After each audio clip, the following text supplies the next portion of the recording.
নমস্কার বন্ধুরা, আপনারা দেখছেন হস্তরেখা শিক্ষা পর্ব 23। সঙ্গে আমি অ্যাস্ট্রোলজার শ্রী সূর্য গোস্বামী। আজকে যে বিষয়ে আলোচনা করব তা হচ্ছে এই আয়ুরেখারই নানান রকম ফলাফল। যেহেতু আয়ুরেখা নিয়ে এখন আমি ভিডিওগুলো করছি, তো আয়ুরেখার বিভিন্ন ফলাফল কি হয় সেই সম্পর্কে বলবো। আয়ুরেখা থেকে যে শুধু আয়ুর বিচারটাই করা হয় তা নয়, আরও আনুষঙ্গিক বহু রকম বিচার হয়। তো যাদের আয়ুরেখার সঙ্গে শিরোরেখা খুব সুন্দরভাবে মিলিত হয়েছে তাদের ক্ষেত্রে ফলাফলটা কি হতে পারে? এরা যে কোনো কাজ করবে এদের মধ্যে নীতিবোধটা থাকে, ঠিক আছে, কর্তব্যপরায়ণ হয়, নীতিবোধ এদের মধ্যে থাকে, এরা বিচক্ষণ হয় এবং কোনো কাজ করতে গেলে তার ভালো খারাপ দিকটা অবশ্যই বিচার করে। বুদ্ধির বিকাশ হয় অল্প বয়সেই।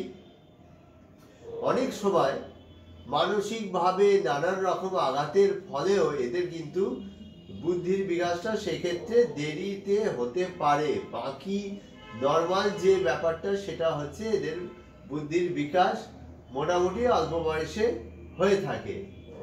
আর এরা শারীরিক পরিশ্রমের থেকে বুদ্ধির কাজ করতে কিন্তু এরা বেশি ভালোবাসে। শারীরিক পরিশ্রমের থেকে বুদ্ধির কাজ করতে এরা বেশি ভালোবাসে। ব্যবহারিক জীবনে এরা ঝুঁকি বিশেষ নিতে চায় না। ব্যবহারিক যে জীবনটা সেখানে এরা বিশেষ ঝুঁকি নিতে চায় না। আর মূল যে বিষয়টা সেটা হচ্ছে শারীরিক পরিশ্রমের থেকে যেটা বুদ্ধি দিয়ে কাজ, সেই কাজগুলোই এরা প্রথমত এরা পছন্দ করে। আর দ্বিতীয় পয়েন্ট কি, এই যে আয়ু রেখা রয়েছে, আয়ু রেখার থেকে শিরোরেখা, এই শিরোরেখা যাচ্ছে, শিরোরেখা এখানে গেল, আয়ু রেখার থেকে শিরোরেখা এখানে গেল। কি এর মূল বিষয়টা? এর দেখুন মাঝখানে ফাঁক রয়েছে, ঠিক আছে, মাঝখানে ফাঁক রয়েছে, মেশেনি কিন্তু। এই ফারাকটা বেশিও হতে পারে, কমও হতে পারে। যা আমি ধরে নিচ্ছি এটা কম রয়েছে, ঠিক আছে, ধরে নিচ্ছি এই দুটোর মধ্যে দূরত্বটা কম রয়েছে। তাহলে এরা কি হবে? এরা একটু অবুঝ ধরনের হয়। এরা নিজেদের যেটা ভালো মনে করবে সেটাই করবে, অন্যরা বোঝালে এরা বোঝে না, অনেকটা অবাধ্য ধরনের হয়, খুব স্বাধীন চেতা, হঠকারী সিদ্ধান্ত নিতে এরা সিদ্ধহস্ত, সে ভালো হোক আর খারাপ হোক। এরা হঠকারী সিদ্ধান্ত নিয়ে নেয়, যে কোনো ঝুঁকি নিতে এরা কোনো পিছপা হয় না। এবং সব থেকে বড় কথা, এরা হার কিছুতেই মানতে চায় না।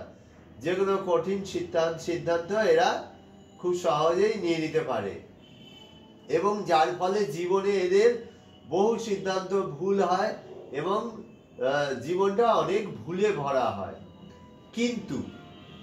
কিন্তু কি, এই যে বুড়ো আঙুলের এই পর্বটা, এই পর্বটা যদি বড় হয়, এই পর্বের তুলনায় যদি বড় হয় এই পর্বটা, তাহলে কিন্তু হঠকারী হলেও এরা ভুল সিদ্ধান্ত বিশেষ নেবে না। হঠকারী হবে কিন্তু ভুল সিদ্ধান্ত নেবে না এবং এই পর্বটা ডিস্টার্ব হওয়া চলবে না, তাহলে কিন্তু এরা ভুল সিদ্ধান্ত নেবে না। আর যাদের নাম্বার 3 নম্বর পয়েন্ট কি, এই শিরোরেখা আয়ু রেখার থেকে অনেকটা তফাৎ যদি দেখা যায়, ঠিক আছে, অনেকটা তফাৎ যদি দেখা যায়, সেক্ষেত্রে এরা হঠকারী হলেও তার সাথে যদি একটা হাতে শুক্র বন্ধনী থাকে, এটাকে শুক্র বন্ধনী বলে, তাহলে এই যদি শুক্র বন্ধনী এদের হাতে থেকে থাকে, ঠিক আছে, এই শুক্র বন্ধনী যদি এদের হাতের মধ্যে থেকে থাকে, তাহলে কিন্তু এরা কি করবে, এই শুক্র বন্ধনীটা যদি এদের হাতের মধ্যে থেকে থাকে, এইখান থেকে নিয়ে এই